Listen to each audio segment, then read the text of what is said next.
Bismillah, alhamdulillah, wassalatu wassalamu ala rasulillah. Assalamu alaikum. Alcohol use. As we all know, this is a big issue worldwide, both in Muslim and non-Muslim countries.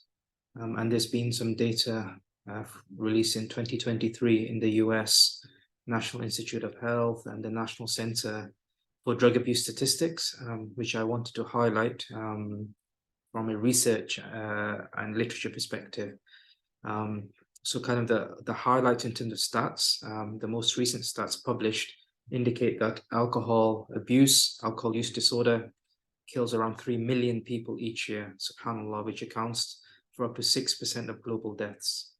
So in terms of the US, around 141,000 people die from the effects of alcohol in an average year.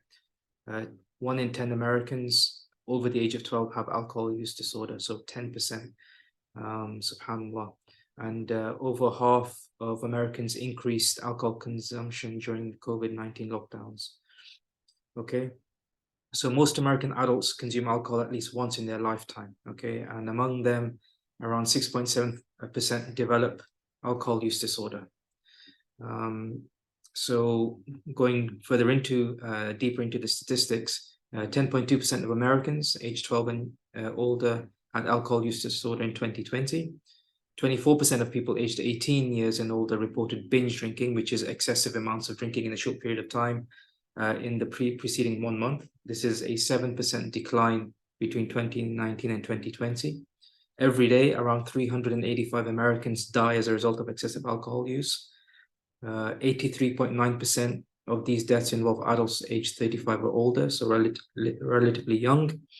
Alcohol causes 10% of deaths in younger people from 15 to 49-year-olds, and worldwide, as I mentioned, around 3 million people die every year as a result of alcohol abuse. Alcohol-related deaths accounts for around 6% of the world's mortality, and men are 3 times more likely as women to die as a consequence of alcohol abuse. And the WHO, the World Health Organization, has determined that excessive alcohol use is responsible for 7.1% of disease among males and 2.2% among females.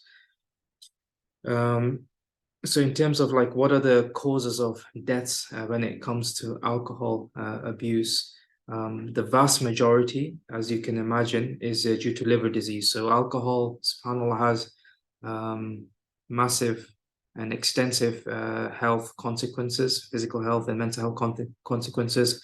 And one of the organs it damages the most is the liver. So you develop the liver cirrhosis and chronic liver disease. So around a third, 31.08% of patients who died or people who died because of alcohol were secondary to liver disease.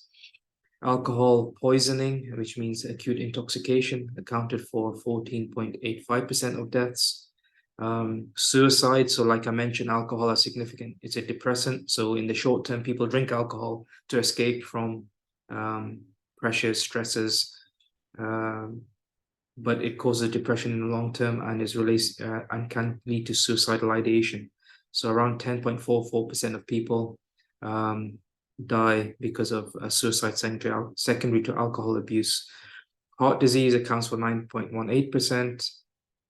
Homicide, 7.86%. So when people are intoxicated, if you look at violent crimes, a lot of the times people are under the influence of alcohol and other substances, especially now there's a trend worldwide of crystal meth. So crystal meth can make people paranoid and lose sense of reality and can lead people to be violent.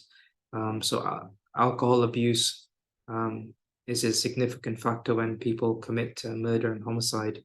Road traffic accidents and car crashes account for 7.45%, and neurological disease 5.37%. So subhanAllah, there is a lot of issues related to physical and mental health because of alcohol abuse. What about in children and adolescents? Well, children aged 17 years and younger are much more likely to live with an alcoholic parent than they are to be diagnosed with a learning disability or ADHD. So because it's so prevalent in society, particularly in the West, in the US, in the UK and Europe and North America, it has significant issues in terms of nurturing and upbringing children, child development. trauma as well. So 1.7% of 12 to 17-year-olds have alcohol use disorder, so relatively small.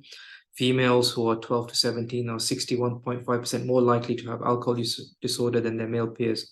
That's interesting. So younger females are more likely to have alcohol use disorder than male peers. And this is a trend that's being seen like in the UK as well, where younger females are actually having higher rates of alcohol use disorder. 12.1% of children 17 and under live with at least one parent with an alcohol use disorder. So subhanAllah, that's significant, more than 1 in 10.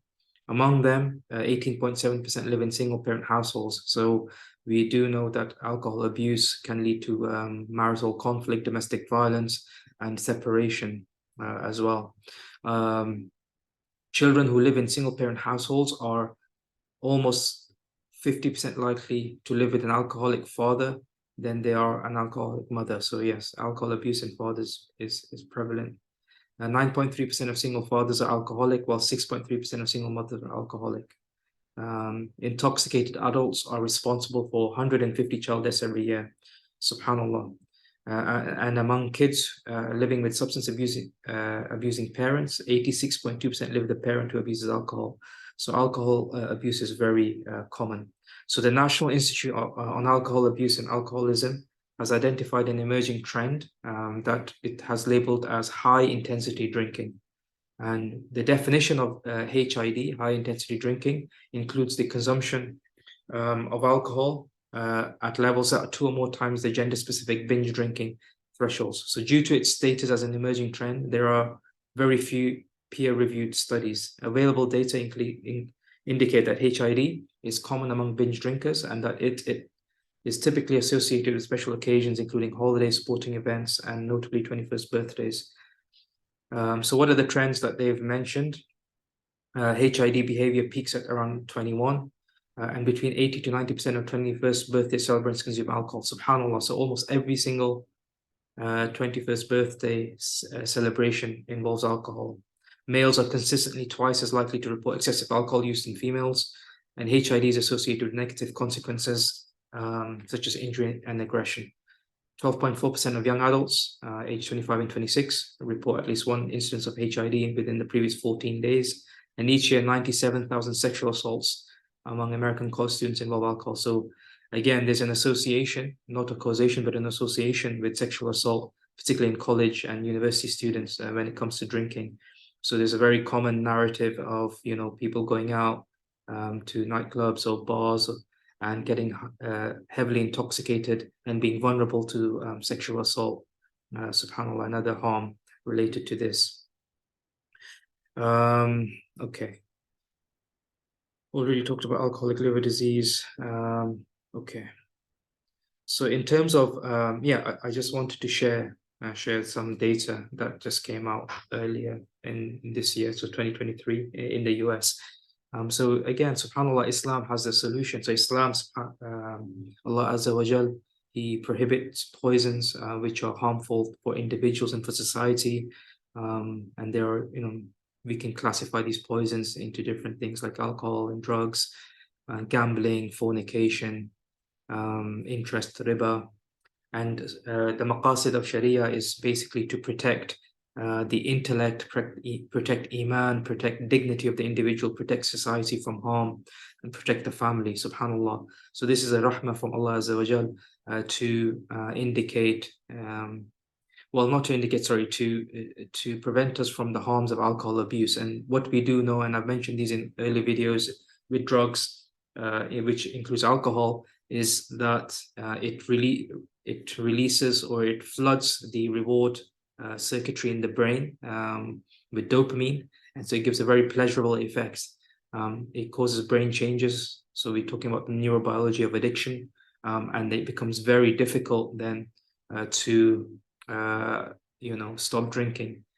Treatment of alcohol abuse is very challenging and complex, associated with comorbidities, co-occurring mental health issues, family problems, interpersonal conflict, people losing their jobs, people losing their families, getting into financial crisis and debts.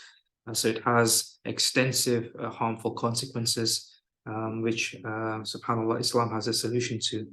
And now, in terms of patients who then do develop alcohol abuse and want to stop, their treatment usually includes a detoxification if they have a severe alcohol dependence, which may require inpatient hospitalization and treatment of withdrawal symptoms. The other thing to highlight is that when people are heavy drinkers, it is dangerous for them to suddenly stop drinking because they can develop severe withdrawal symptoms. And out of all the substances and drugs, alcohol withdrawal is the most dangerous. It can lead to seizures, coma, and death. So we recommend medical expertise and not for patients not to suddenly stop drinking because it can lead to death. So that was just a very brief kind of update on alcohol abuse.